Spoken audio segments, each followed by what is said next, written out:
Bonjour à tous. Merci de votre présence à ce dernier atelier e-learning de l'année 2023. Je suis Catherine Colin-Gaudy, directrice commerciale, accompagnée de deux membres de notre comité scientifique, Arnaud Géa, bonjour Arnaud, Bonjour Catherine, bonjour à tous. et Hervé Demet, bonjour Hervé. Bonjour, bonjour. Aujourd'hui, nous allons parler d'un sujet d'actualité en cette période hivernale. Nous allons parler de la fatigue et plus particulièrement de la fatigue chronique. Donc, après avoir détaillé les différents types de fatigue, articulaire, psychologique et physiologique, les origines potentielles et les stratégies pour les traiter seront abordées. Cette présentation durera une trentaine de minutes et ensuite nous pourrons échanger pour une session d'une dizaine de minutes de questions-réponses. Voilà, donc je te laisse la parole, Arnaud. Je crois que c'est toi qui va démarrer. Allez, vous voyez bien l'écran, c'est bon? Oui. Nickel. Alors, un petit rappel pour commencer sur notre marque. Donc, Aromalogie, nous sommes un laboratoire de compléments alimentaires basé en Bretagne et on a un concept qui est très clair, c'est d'utiliser un support minéral marin, donc en l'occurrence de la coquille d'huître fossilisée et des actifs végétaux qui sont soit des huiles essentielles, soit de la phyto, soit des algues. Et en fait, notre philosophie, c'est de traiter à la fois les symptômes et d'améliorer le terrain. Et c'est pour ça que la coquille d'huître fossilisée est aussi importante pour nous.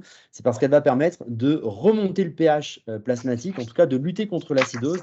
Et dans notre approche de la santé, c'est vraiment ce qui est à l'origine de beaucoup de problèmes rencontrés par beaucoup de personnes. Voilà. Alors, pour arriver à ce résultat, en gros, chez Aromalogie, on a deux gammes. Une gamme d'aromathérapie, comme son nom l'indique, avec des huiles essentielles, et une gamme d'algathérapie avec des algues. Et comme chacun de ces produits, chaque catégorie de ces produits va avoir un apport particulier, on essaye toujours de les associer. Et donc, vous verrez dans les propositions qu'on fera dans la suite, eh bien, on va très souvent travailler justement avec un produit de la gamme algathérapie et un produit de la gamme aromathérapie. Voilà.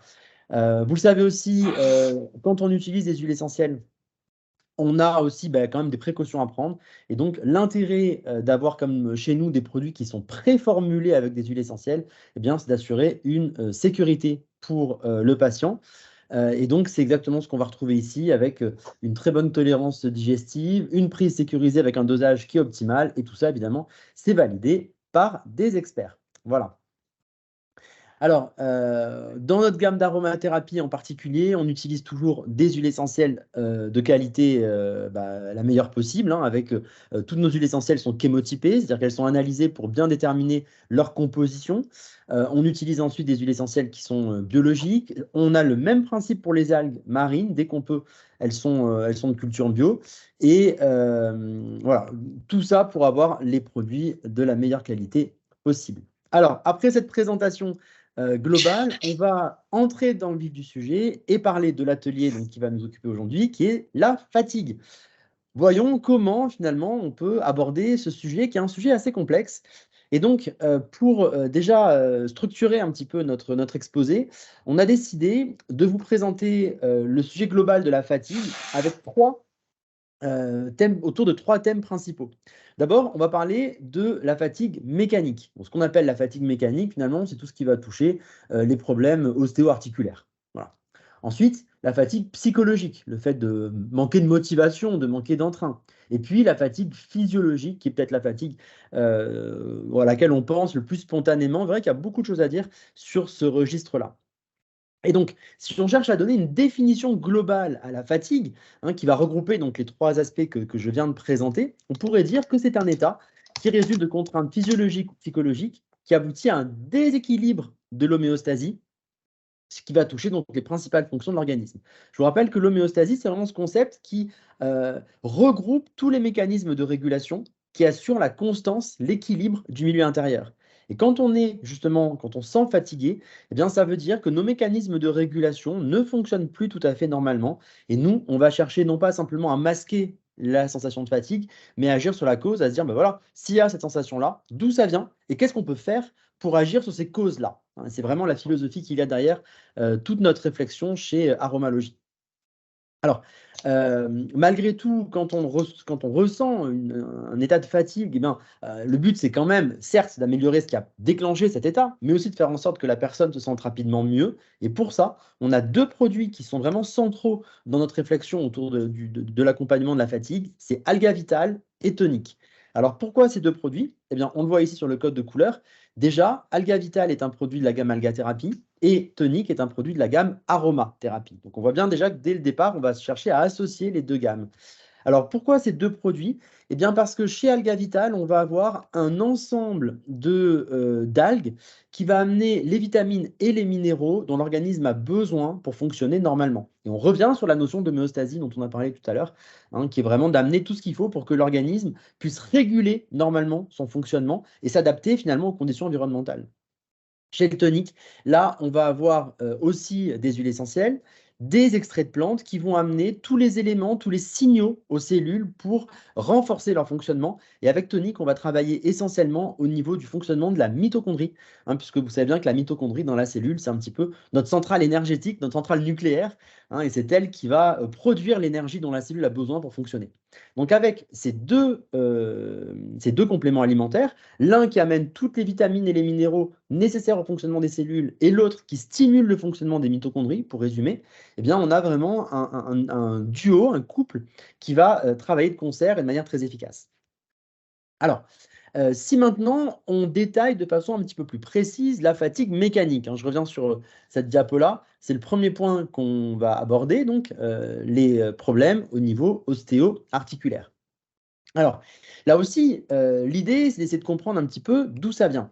Alors, euh, en gros, très souvent, quand on a une douleur, cette douleur vient d'un processus inflammatoire. Alors, je ne vais pas rentrer dans le détail de l'inflammation, mais vous savez sans doute que l'inflammation est déclenchée par des messagers chimiques, hein, des molécules qui sont libérées par des cellules, et ces molécules vont déclencher toute une cascade de réactions qui aboutissent à la sensation douloureuse. Et donc, d'où vient cette inflammation? Eh bien, cette inflammation peut venir essentiellement, alors c'est pas exhaustif, hein, mais j'ai mis les causes principales. Donc, cette inflammation va provenir essentiellement de trois situations différentes. D'abord, la répétition d'un geste. À force de refaire tout le même geste, ben, on peut générer une inflammation locale. Une mauvaise posture, c'est-à-dire que même si le geste n'est fait qu'une fois ou que quelques fois, mais qu'on le fait dans une posture qui n'est pas adaptée, eh bien là, on va avoir une inflammation qui va être déclenchée. Et puis, alors, il y a quelqu'un qui a un micro allumé avec un téléphone qui sonne. Si vous pouvez le couper, merci.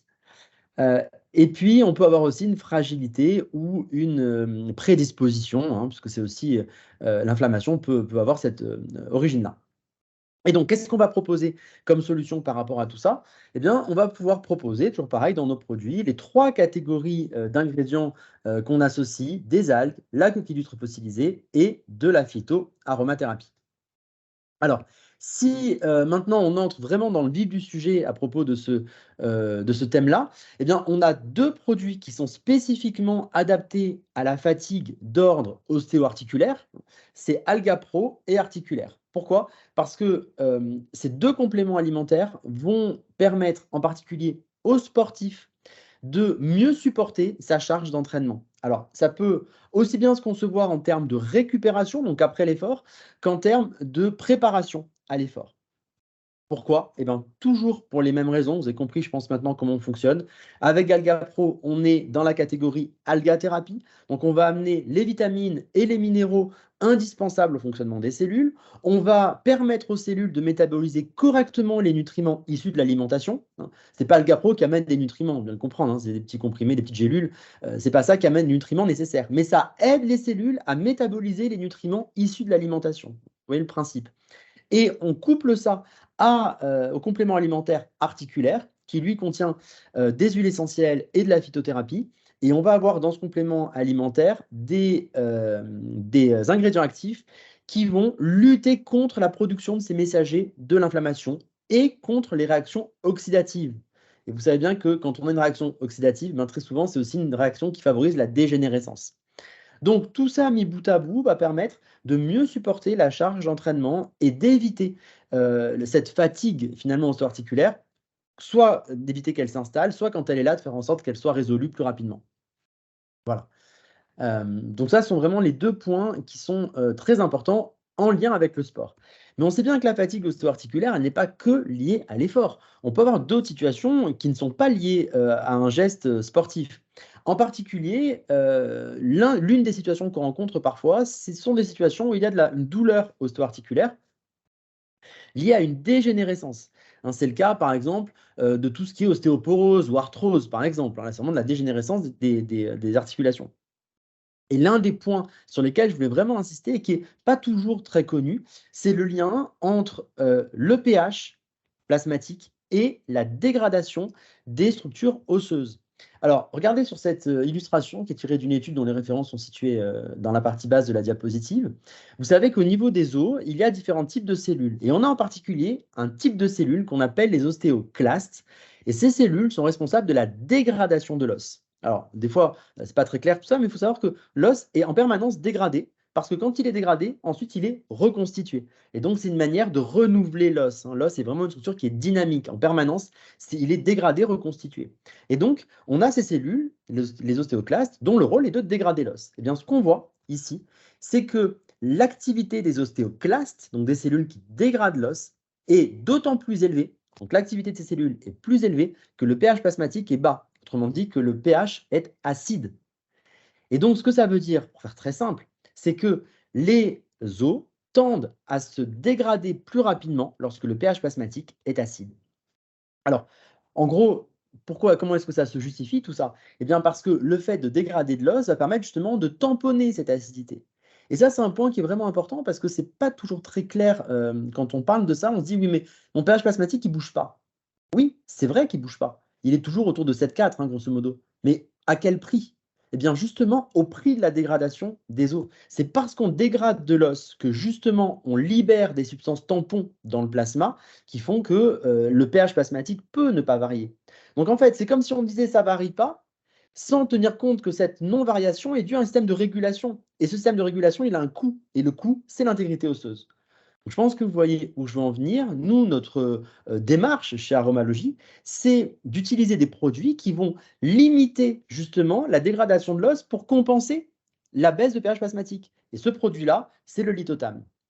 Et donc, quand on a des douleurs articulaires qui ont pour origine, comme c'est souvent le cas, une dégradation osseuse, eh bien, c'est très important d'utiliser du lithotame. Voilà.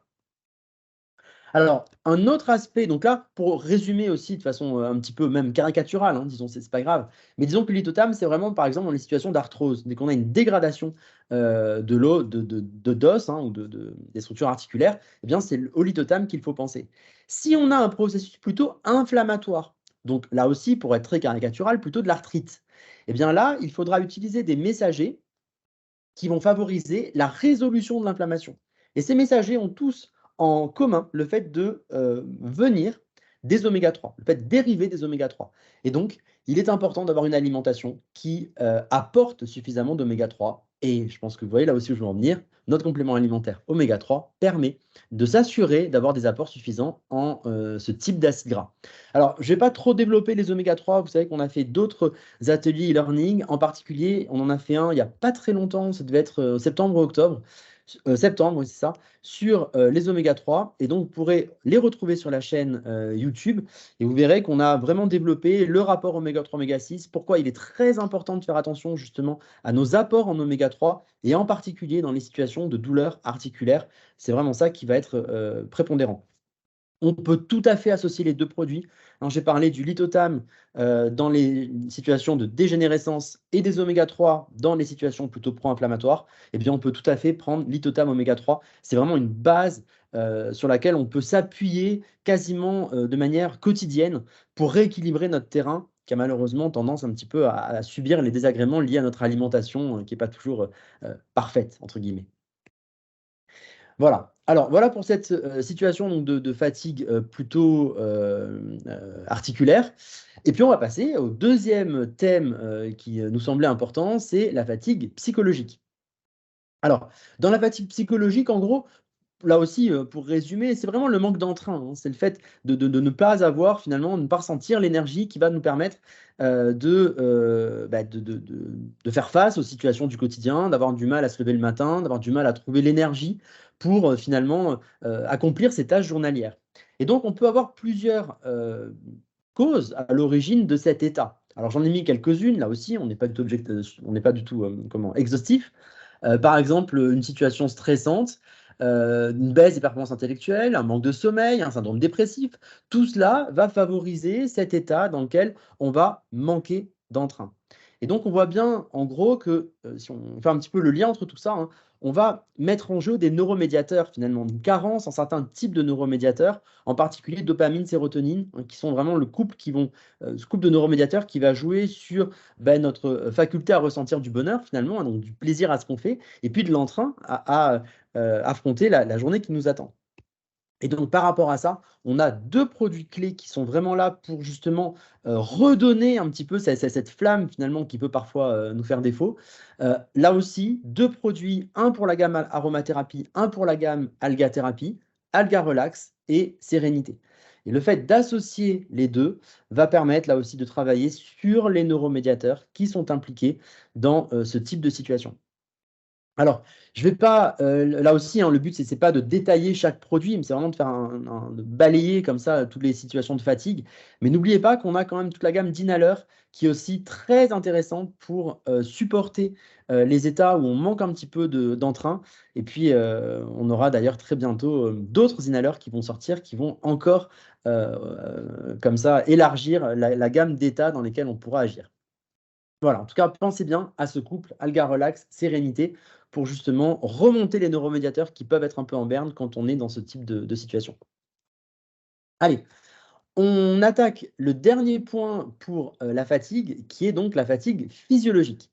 Alors, cette fatigue, on va dire qu'elle est globalement plutôt d'ordre organique, c'est-à-dire qu'elle va toucher certains organes qui vont, par exemple, être surchargés, là, si je mets des guillemets, mais qui vont en tout cas, qui ne vont pas pouvoir fonctionner de manière optimale et qui vont occasionner un fonctionnement cellulaire un peu avec un manque de production d'énergie, et donc ça va se traduire au niveau de l'individu, à l'échelle de l'individu.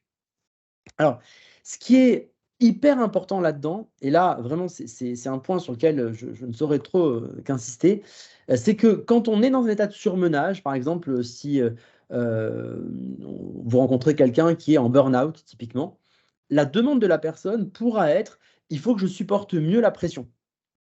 Donc, je vous donne un exemple très simple. En aromathérapie, on a une huile essentielle qu'on utilise pour ça, c'est l'huile essentielle d'épinette noire. On la couple parfois avec du pain sylvestre.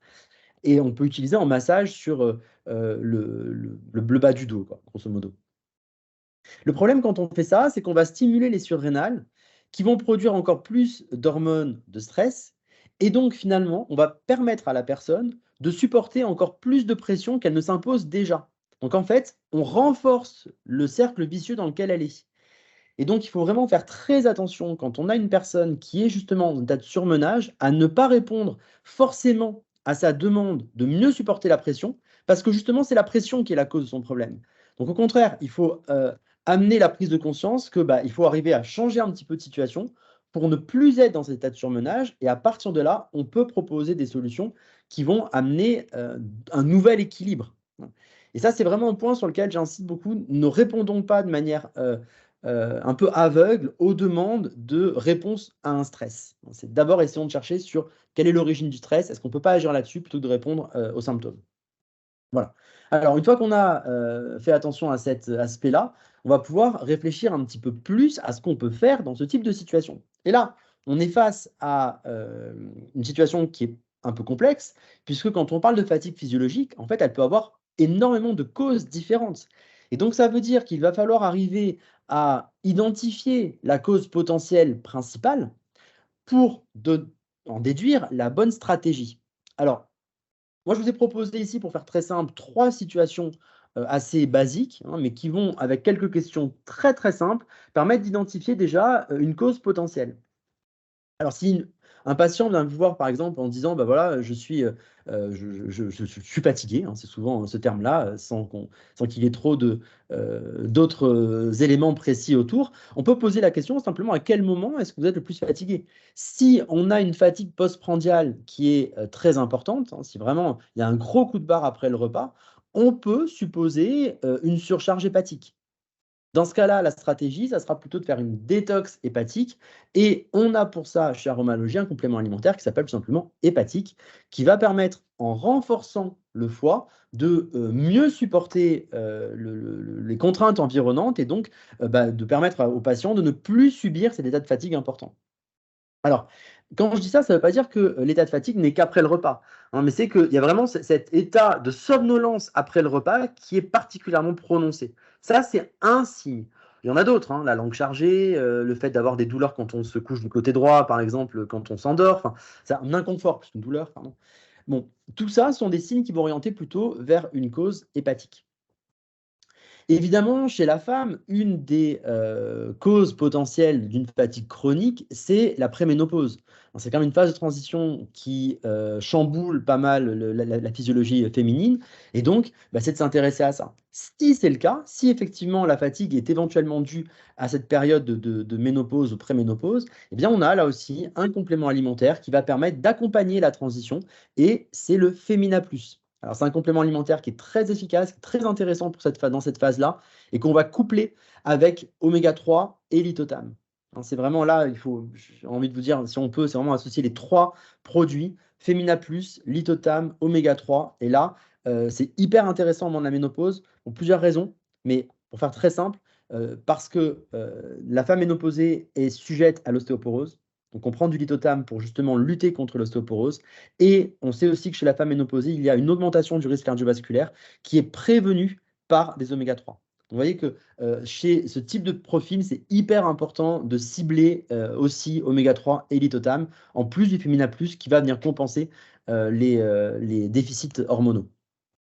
Alors, compenser dans une certaine mesure, encore une fois, c'est que pour la transition, hein. Pas question de rester là-dessus pendant des mois, des années.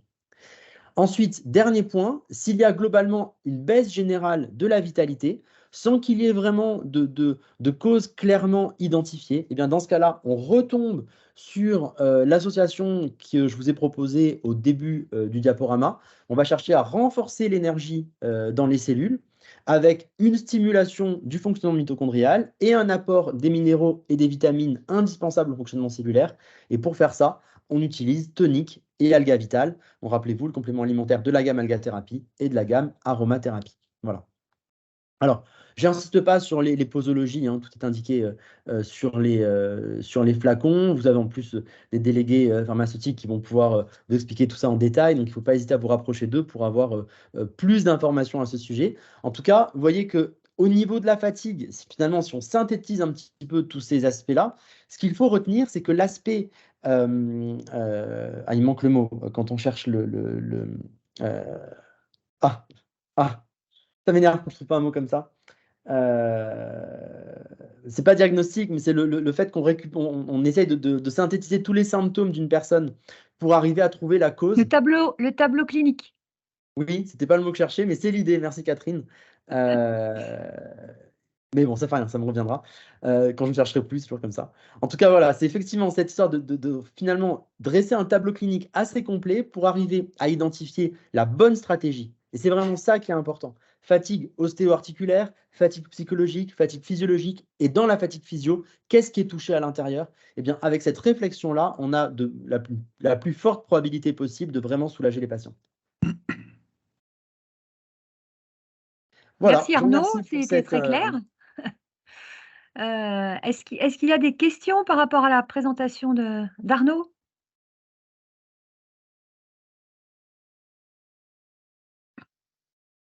Alors moi j'en avais une, puisqu'on parle de fatigue chronique. Est-ce qu'on peut prendre, donc tu parlais de combinaison gamme algathérapie, aromathérapie, est-ce qu'on peut prendre ces combinaisons-là en continu pendant plusieurs semaines, voire parfois ça arrive plusieurs mois?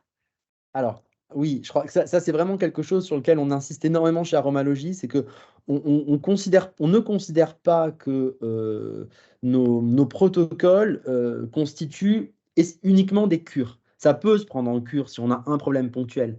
Mais on est quand même dans une situation au quotidien où les déséquilibres sont permanents. Et donc, il est important de venir aider l'organisme à supporter ces déséquilibres.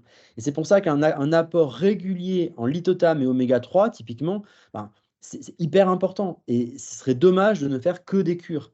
Alors, on peut envisager d'avoir quelques jours dans la semaine où on n'en prend pas, par exemple. Mais ça me semble vraiment intéressant de se dire, il faut arriver à aider l'organisme à lutter contre des situations et contre un environnement qui, globalement, ne permet pas son fonctionnement optimal. Ça, c'est vrai pour la gamme algathérapie.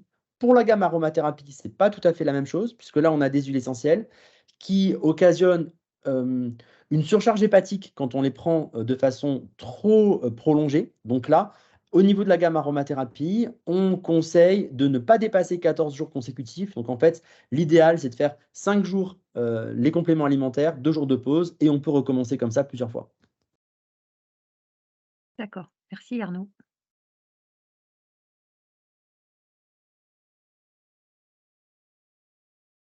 Est-ce qu'il y a N'hésitez d'autres pas si vous questions? avez des questions. Ouais, si vous avez des questions, c'est l'occasion. Alors, je crois aussi j'ai vu arriver des personnes peut-être en cours de route.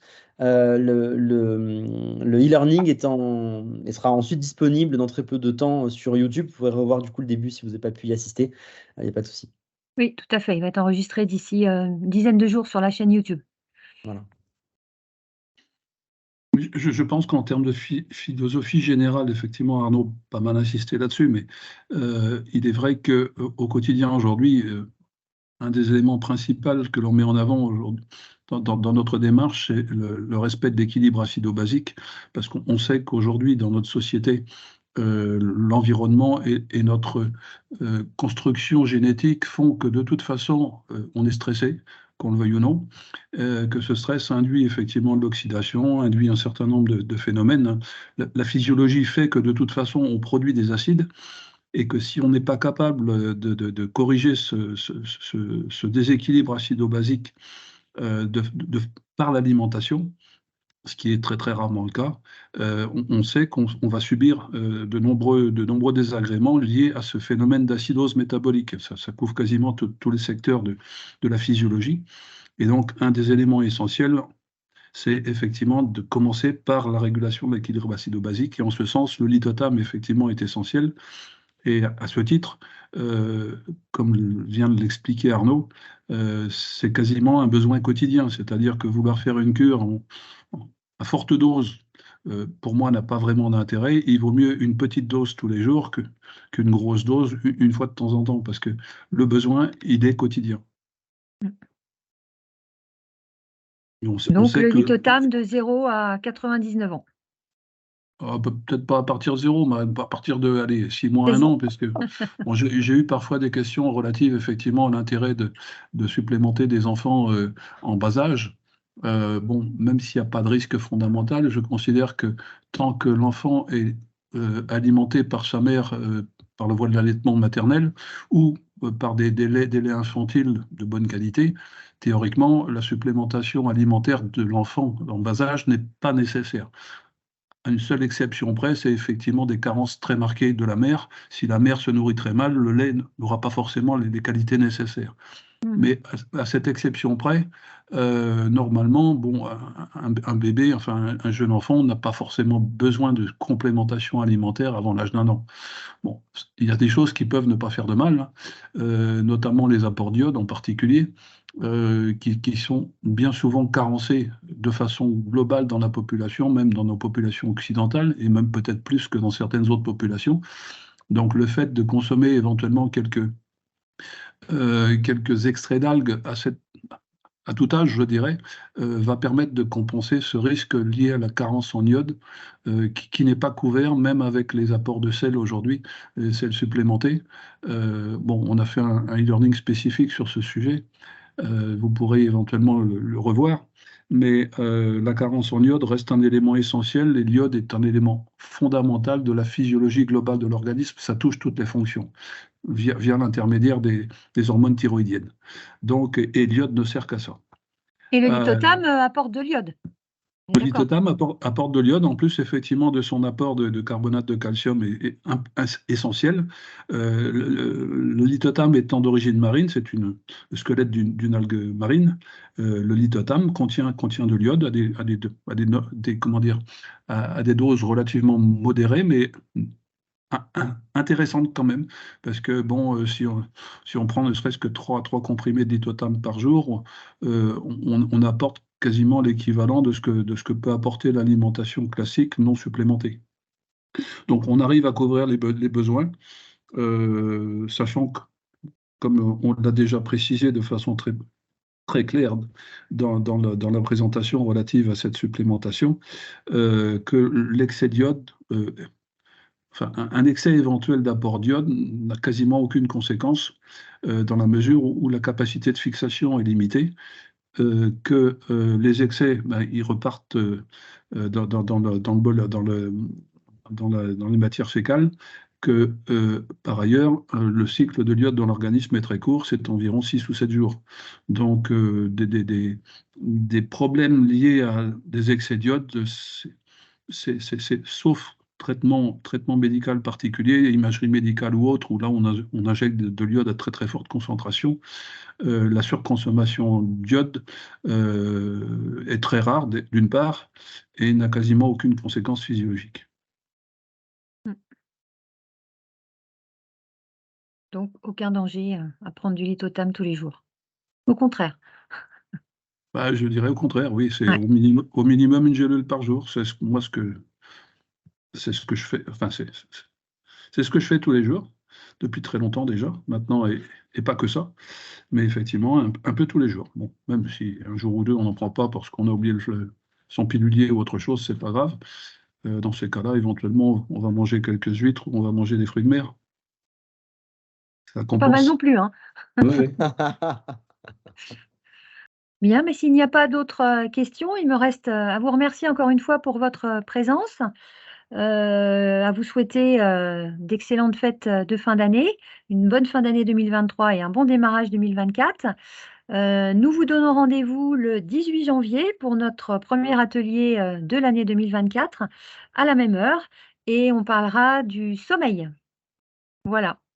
Excellente fin d'année à tous, excellente fête et puis à bientôt. À bientôt, Au merci. revoir.